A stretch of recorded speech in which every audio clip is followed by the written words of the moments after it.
सलाम, मैं वैदुर्रहमान, आप देख रहे हैं बोलेगा यूपी। इस वक्त मैं लखनऊ के रविंद्रालय हॉल में मौजूद हूं। हमारे साथ राष्ट्रीय उलमा काउंसिल की कुछ महिलाएं पदाधिकारी भी हैं। सबसे पहले क्या नाम है आपका? मेरा नाम हिना इलियास है और मैं प्रोफेसर, मैं वकील हूँ और MIM की मैं पूर्व उत्तर प्रदेश की महिला टीम की महासचिव रह चुकी हूँ। अच्छा, MIM की आप पूर्व महासचिव रही, क्या वजह रही कि आपने राष्ट्रीय उलमा काउंसिल का दामन थामा? इसकी बहुत खास वजह है। सबसे बड़ी बात है इसकी वजह, एक ही मैं शब्द अभी कहना चाहूँगी, मान सम्मान, महिलाओं का मान सम्मान। हम महिलाओं का मान सम्मान राष्ट्रीय उलमा काउंसिल में ज़्यादा है और जहाँ मान सम्मान ज़्यादा होगा महिलाएं वहीं जाएंगी, वहीं जुड़ेंगी। अच्छा, राष्ट्रीय उलमा काउंसिल में क्या खूबी आपने बताई कि मान सम्मान। आज जो राष्ट्रीय उलमा काउंसिल अपना 15वां स्थापना दिवस मना रहा है, राष्ट्रीय उलमा काउंसिल जिस तरीके से आज अपना प्रदर्शन कर रहा है लखनऊ में, उसको लेकर क्या कह देंगे? 2024 के चुनाव में कितनी तैयारी? देखिए, हर पार्टी का अपना अपना पॉइंट ऑफ व्यू होता है। राष्ट्रीय उलमा काउंसिल का भी अपना पॉइंट ऑफ व्यू है। हम भी यही चाहेंगे जो 2024 का जो चुनाव है उसमें हम हिस्सेदारी लें और हमारा जो ज़्यादा से ज़्यादा हमारी सीट निकले, ये तो हम भी चाहेंगे ना। और उसकी अच्छी तैयारी हो रही है और जगह जगह उसके लिए जो है सब में मतलब मीटिंग्स वगैरह हो रही है, बातचीत चल रही है। और मेरा काउंसिल में फर्स्ट टाइम आई, मेरी ज्वाइनिंग फर्स्ट टाइम है। अब कैसा लग रहा है आपको राष्ट्रीय उलमा काउंसिल? मुझे बड़ी खुशी हो रही है, राष्ट्रीय उलमा काउंसिल जुड़ रही हूँ। ये मेरी खुशनसीबी है कि मुझे राष्ट्रीय उलमा काउंसिल जुड़ने का मौका मिल रहा है। बहुत बहुत कहना चाहेंगे सर, राष्ट्रीय उलमा काउंसिल का जो प्रोग्राम आज लखनऊ में है उसको लेकर क्या संदेश देना चाहेंगे लोगों को? देखिए, राष्ट्रीय उलमा काउंसिल पहले दिन से ही संघर्ष के तहत काम करते आई है। हर मजलूम की आवाज़ बन के 15 साल ये हम लोगों ने व्यतीत किए हैं और हमारे 15 साल गुजरे।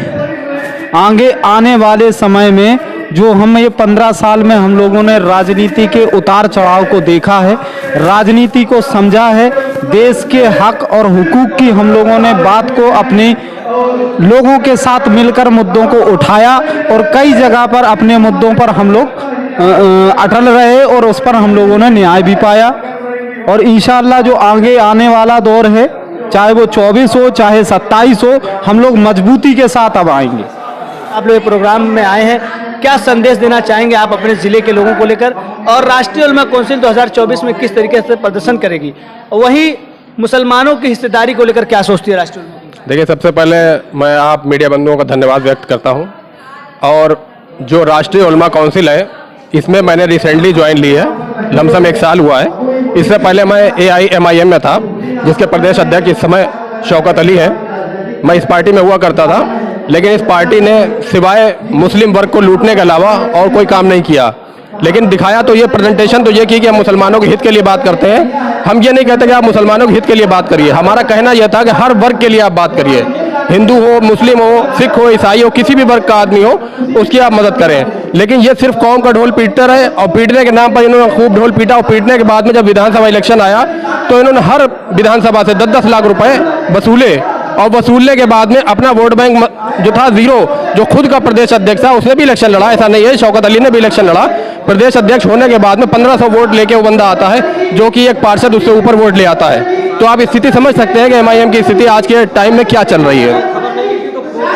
MIM और राष्ट्रीय उलमा काउंसिल, अच्छा ये बताइए 2024 का जो गठबंधन बना है, इंडिया बनाम NDA, उसमें आपको कितनी हिस्सेदारी मिलने के चांस है? देखिए, अभी तक हमारे पास इसका कोई भी औपचारिकता की जब बात आती है तो हमारे जो राष्ट्रीय अध्यक्ष मौलाना अमीर राशिदी साहब हैं, वो इसका फैसला वो खुद करेंगे। वो हमारे राष्ट्रीय अध्यक्ष जी के ही हाथ में है, उसका वो खुद ही फैसला लेंगे। उसके बारे में मैं कुछ नहीं कह सकता क्योंकि ये फैसला आला कमान के हाथ में है। लेकिन जिस तरीके से तमाम पार्टियों को न्योता दिया जा रहा है, लेकिन मुस्लिम राजनीतिक दलों को अब तक कोई न्योता मुझे लगता है नहीं मिला होगा।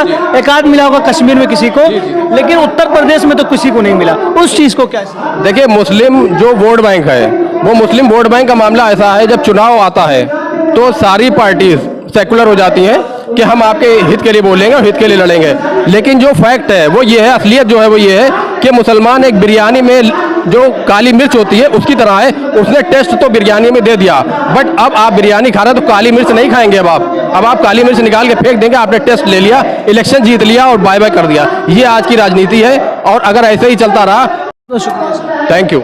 ये थे हमारे साथ मोहम्मद सरताज जी, जो कि शाहजहांपुर के जिला अध्यक्ष है राष्ट्रीय उलमा काउंसिल के। इसी तरीके से तमाम खबरों को देखने के लिए हमारे YouTube चैनल बोलेगा यूपी को सब्सक्राइब करें। धन्यवाद।